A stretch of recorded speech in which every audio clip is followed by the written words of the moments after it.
السلام علیکم ورحمۃ اللہ۔ میں ہوں محمد اسرافیل اور آپ دیکھ رہے ہیں میرا یوٹیوب چینل فقط جانکاری۔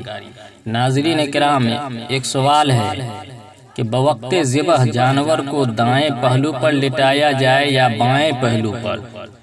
صحیح اور مسنون طریقہ کون سا ہے؟ اور حضرت ابراہیم علیہ السلام نے بوقت ذبح حضرت اسماعیل علیہ السلام کو کس پہلو پر لٹایا تھا؟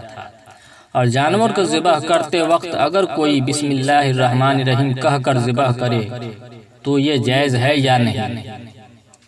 الحمدللہ سبحان اللہ کہہ کر کسی نے ذبح کیا تو کیا اس سے بھی ذبیحہ حلال ہو جائے گا یا نہیں؟ نیز اگر کسی نے بسم اللہ اللہ اکبر کہہ کر عمدن کسی جانور کو گردن کے اوپر سے ذبح کیا تو اس کا کھانا جائز ہوگا یا نہیں؟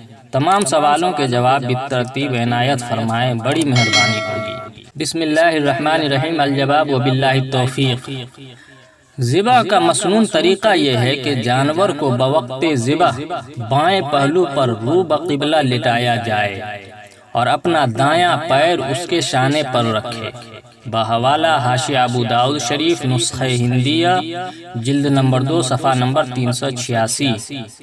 اور حضرت ابراہیم علیہ السلام نے حضرت اسماعیل علیہ السلام کو بوقت ذبح اس کروٹ پر لٹایا تھا کہ پیشانی کا ایک کنارہ زمین سے چھونے لگا۔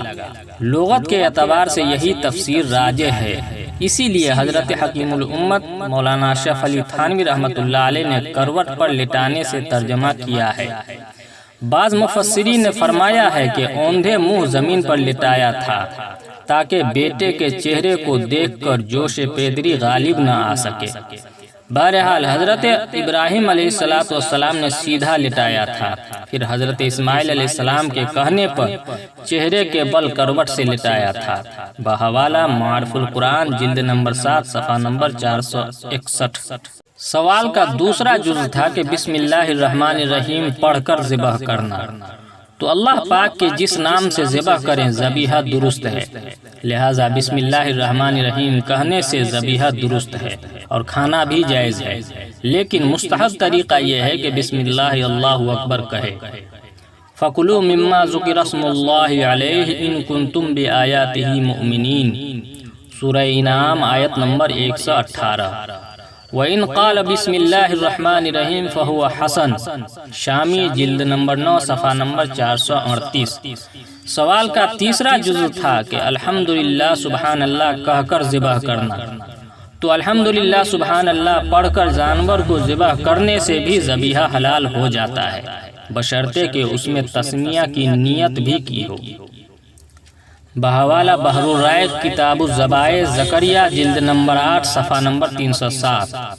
سوال کا چوتھا اور آخری جز تھا کہ عمدن کسی جانور کو گردن کے اوپر سے ذبح کرنا، تو اگر گردن کے اوپر کی جانب سے ذبح کرتا ہے اور جان نکلنے سے پہلے ذبح کی رگ کٹ جاتی ہے تو ذبح صحیح اور جانور حلال ہوگا، البتہ اس طرح ذبح کرنے میں جانور کو زیادہ تکلیف ہوتی ہے، اس لیے یہ فعل مکروہ اور خلاف سنت ہے۔